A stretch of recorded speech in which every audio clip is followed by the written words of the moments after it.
bruise had already started turning yellow at the edges by the time I got home, but my hands wouldn't stop shaking. I sat in my car in the driveway for 22 minutes. I know because I watched the clock on my dashboard the entire time. I couldn't make myself go inside. Not yet. The house looked the same as it always had. The blue shutters my dad painted the summer before he left. The rosebush my mom never watered properly, but somehow never died. Everything exactly the same.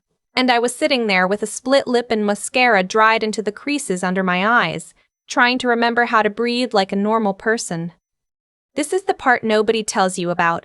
Not the moment it happens. People always want to hear about the moment. They want the drama, the confrontation, the thing that finally broke everything open. But what they don't show you is the after. The part where you're alone in a car in your own driveway and you can't figure out how to walk through a door. Let me back up. My sister, I'll call her what she always called herself, the responsible one, had been planning her engagement party for 4 months. My mom had been helping her plan it for 6. Don't ask me how that math works, that's just how things operated in our family. Time bent differently depending on which one of us was at the center of it. Her name is Brianna. She's 3 years older than me, and for as long as I can remember, she has moved through the world like she owns the air in whatever room she's standing in. That's not bitterness talking, that's just an accurate description. She walked into spaces and people noticed. Teachers liked her, neighbors liked her. My mom lit up differently when Brianna called versus when I did. I noticed that when I was maybe 9 years old and I never unnoticed it. I'm not saying my childhood was miserable. It wasn't. I had good things. I had friends. I had my dad before he moved to Phoenix. I had a high school English teacher who told me I had a real voice and meant it. But there was always this current running underneath everything. This quiet understanding that in our family's private hierarchy, I was second. Not unloved, just second. I made my peace with it mostly. I went to college on a partial academic scholarship, worked 2 jobs to cover the rest, got my nursing license at 26, found an apartment I actually liked in a city that felt like mine. I built something. It was small and it was real and it was mine. And then my mom called me in February and said Brianna wanted me to be a bridesmaid. I should have felt something warm about that. I tried to. I told myself it was an olive branch, a new chapter. Whatever phrase people use when they want something complicated to be simple. I bought the dress she picked. Dusty rose, $280, non-refundable, and I showed up to every planning meeting I was invited to, which was 3 out of 7, but still. The party was at the Harland House, which is one of those event venues in the suburbs that looks like a plantation, but charges like a boutique hotel. My mom booked it. Of course my mom booked it.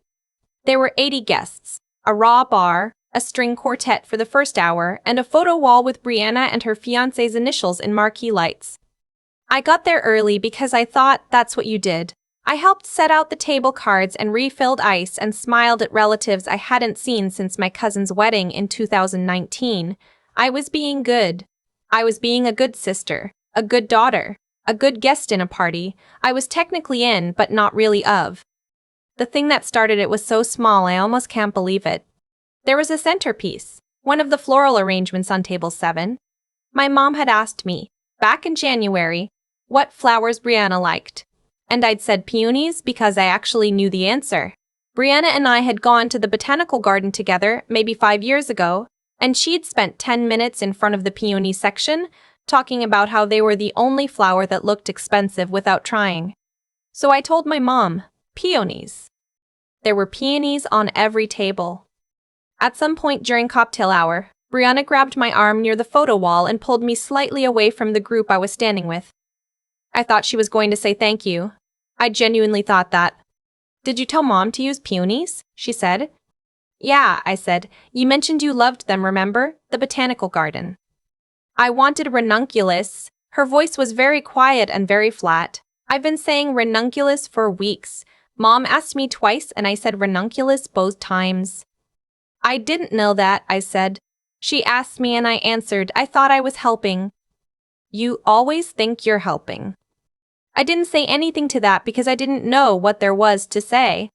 I turned back toward the room. I thought it was over. It wasn't over. About an hour later, after dinner had been served and the toasts were done and people were loosening up the way they do when there's an open bar, I was standing near the back hallway talking to my aunt, my dad's sister. The only person at that party who had ever made me feel like I could exhale. When Brianna appeared again. I don't know what she'd been drinking. I don't know what had been building in her all night, or all year, or maybe all her life. What I know is that she grabbed my arm hard enough to leave a mark, said my name like it was an accusation, and when I turned around she was already swinging. She hit me across the face with an open hand, not a slap. It was too hard to be a slap, too much force behind it. Her ring caught the edge of my lip. I stumbled back. And then she had a fistful of my hair and she was pulling, actually pulling, and I was moving because I had no other option, and I heard people making sounds around us. Gasps. Someone saying, "Oh my God," someone saying, "Brianna, stop." And my aunt grabbed her arm and finally it stopped. I stood there in the hallway of the Harland house with a bleeding lip and a handful of my own hair on the floor and about 15 people staring at me. My mom was in that group of 15 people. She looked at me, then she looked at Brianna. Then she put her hand on Brianna's back and steered her away from me, murmuring something I couldn't hear. Nobody came to check on me for 4 minutes. I counted. My aunt took me to the bathroom. She got paper towels, wet one, pressed it gently to my lip. She kept saying my name quietly, steadily, like an anchor. I kept looking at myself in the mirror and thinking about how I'd spent 45 minutes on my makeup that morning. "Do you want to leave?" she asked me. "Yes," I said.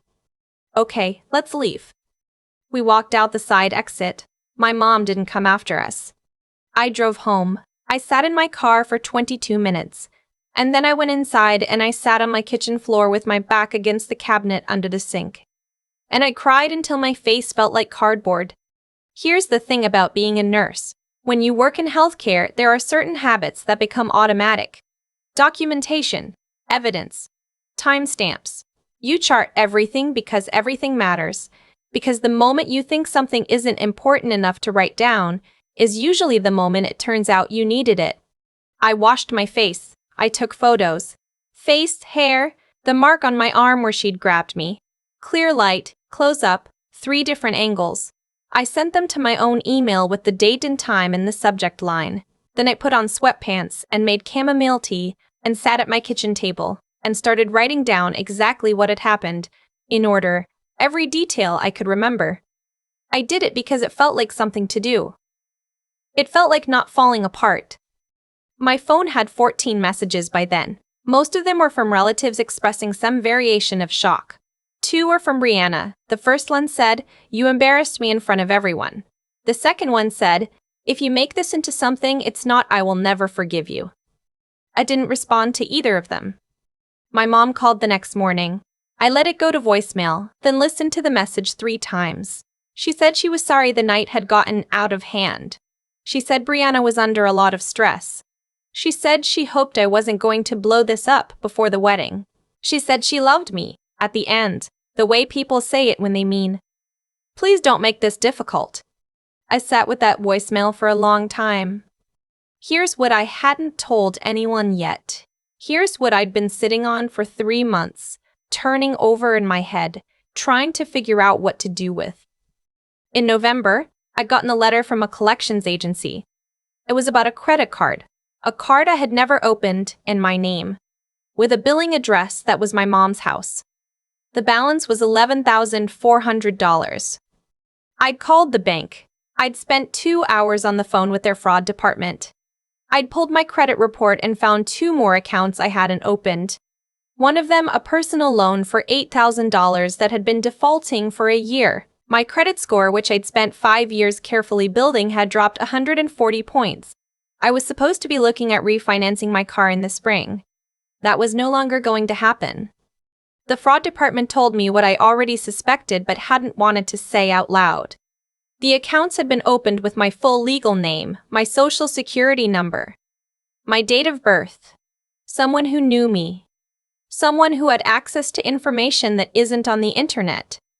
I hadn't told my mom because the information had been at her house. I hadn't told Brianna because I was afraid. actually afraid in this small and shameful way. That I was wrong. That it wasn't her. That I would blow up my family over something that turned out to have another explanation. But then I thought about that voicemail. I hope you're not going to blow this up. And I thought about 14 messages from relatives who saw what happened, and not one of them from my mother asking if I was okay. And I thought about her hand on Brianna's back, steering her away. I thought about the version of myself who sat on her kitchen floor and cried until her face went numb. And I thought, I'm done protecting people who are not protecting me. Monday morning, I called the bank back and formally filed the fraud report, this time with names. I called the second lender and did the same. I filed a report with the FTC's identity theft portal, identitytheft.gov, which is the official federal resource. I walked through every step, which generates a personal recovery plan and a formal report that has legal weight. Then I did something I had been going back and forth on all weekend. I called a lawyer. Not a dramatic, movie version of calling a lawyer. I called a woman I'd gone to nursing school with whose husband was a civil attorney. I explained what had happened, the financial fraud, the physical assault, the collected evidence. She gave me her husband's direct number. He took my call that afternoon. His name was Mr. Thorne. He had a voice like he was always slightly tired but always paying attention. He asked me questions for 40 minutes. He did not tell me I was overreacting. He did not suggest I try to handle it within the family first. He said, "You've actually done everything right," and I had to press my hand over my mouth to keep from crying. The identity theft documentation went to local law enforcement and to the fraud divisions of both financial institutions. Because the accounts had been opened using a stolen social security number and had crossed multiple financial institutions, the matter was referred to the federal level, which I hadn't expected but Mr. Thorne had. The assault was a separate matter. I filed a police report with the photos, the timeline I'd written, and a list of the 15 witnesses who had been standing in that hallway. My aunt gave a statement. 2 of my cousins gave statements. 3 other guests who didn't know me well but knew what they'd seen gave statements. It took 11 days. On the 11th day, my sister was arrested. She was at work when it happened. She's a property manager for a real estate company in the suburbs, the kind of job that comes with a company email directory and the LinkedIn profile with a professional headshot. She was walked out of her office in front of her colleagues. Her fiancé found out because his coworker saw a post about it on a neighborhood Facebook group before anyone in the family called him. The charges were identity theft, fraud, and 2 counts related to the opened credit lines. The assault charge was separate. She was released on bail, but her arraignment date was set. Her fiancé, they were not yet married, thank God, broke off the engagement 3 days later. I heard this through my aunt. My mom called me 7 times in 4 days. I answered on the 5th call on a Thursday evening because I was tired of not answering. She cried for the first 5 minutes, not for me. I want to be precise about that. She cried about Brianna, about the wedding, about what the neighbors would think, about how this was going to follow all of us. She said I had ruined our family. She said I should have come to her first, handled it privately like family. She stole from me, I said. She put me $19,000 in debt. She hit me in front of 80 people and you walked away. She's sick, my mom said. She has anxiety. She was under stress. Mom, I said, stop. She didn't stop right away. She kept going for another minute and then trailed off because there was nothing left to say that I was going to absorb. I love you, I told her when she went quiet. I love you, and I have bent myself in half my whole life trying to earn something from this family that I was never actually going to get. And I'm not doing it anymore. I hung up. I sat at my kitchen table in the same chair where I'd written down everything that happened 3 weeks earlier.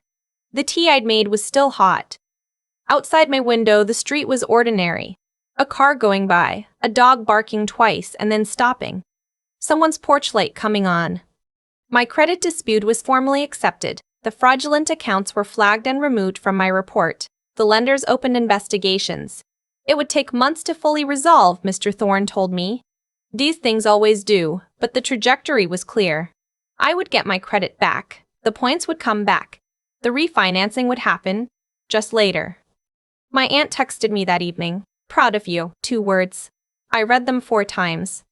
I've thought a lot since then about what I used to believe about family loyalty. I used to think it meant absorbing whatever came at you, swallowing it quietly, keeping the peace for the sake of some collective good I could never quite locate. I thought being a good daughter and a good sister meant never making anyone uncomfortable, never insisting on anything, never saying out loud what was actually true. I think about the girl who sat on her kitchen floor and couldn't stop shaking. I think about how long she had been doing that. Not just that night, but in quieter ways for years. Folding herself smaller. Deciding her own discomfort wasn't important enough to name. She was wrong about that. I was wrong about that. The case is still moving through the system. My sister has a public defender. My mom has stopped calling. My aunt has started checking in on Sundays. Just a text. Nothing heavy. Just, hey, how are you? Which is more than I knew I needed until I started getting it. My lip healed in 8 days. The mark on my arm faded in 2 weeks. My credit score has already recovered 30 points and climbing. And I go to work, and I chart everything, and I come home to my apartment that is mine. And I drink my tea, and sometimes I sit at the kitchen table and just feel how quiet it is. How clean the silence is when it's not full of things you're holding back. I used to think that was loneliness. I know now it's something else entirely.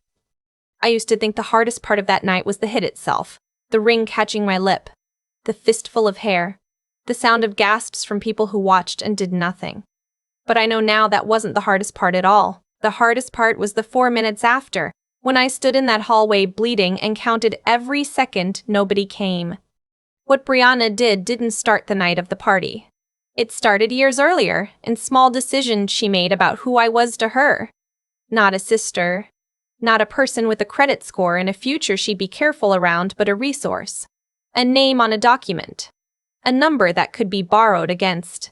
People don't commit fraud against people they respect. They do it against people they've decided, quietly, over a long time, don't fully count. That's not an excuse, it's a pattern. And patterns have weight. Every time I folded myself smaller at a family dinner, every time I told myself the favoritism wasn't that bad, every time I swallowed something real to keep the peace, I was participating in a story that said I didn't matter enough to protect. I wasn't stupid. I wasn't weak. I just hadn't yet understood that staying quiet isn't the same as keeping the peace. Sometimes it's just keeping someone else comfortable at your own expense. What changed everything wasn't anger. It was clarity. The morning after, when I sat at my kitchen table with my photos documented and my timeline written out, I wasn't operating from rage. I was operating from something steadier, the part of me that had been trained to chart everything, to trust evidence over emotion, to act on what was true rather than what was convenient. That's the thing about building real skills in your life.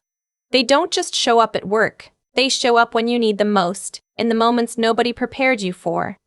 I think about Mr. Thorne telling me I'd done everything right and how much I needed to hear that, not because I needed permission, but because I'd spent so long in a family that treated my instincts as overreactions. Hearing someone with no stake in my comfort say, "You handled this correctly," it was the first time in years I felt like the ground under me was solid. My credit is coming back. Brianna has a court date, my mom has stopped calling. And my aunt texts me on Sundays just to check in, just because she wants to. I think about cause and effect a lot now, not in a mystical way, just in the plain, observable way that choices accumulate. Brianna made choices. My mom made choices. I made choices too, for years, that allowed a certain kind of treatment to continue. And then I made a different choice. The consequence of that choice was not comfortable or painless or quick, but it was honest, and it held. I'm not the same person who sat on the kitchen floor that night. I'm not harder exactly, I'm just clearer about what I owe people and what I don't. About the difference between love and obligation. About the fact that protecting yourself is not the same as betraying your family. Sometimes it just feels that way to the people who needed you not to. The silence in my apartment doesn't feel like loss anymore. It feels like room.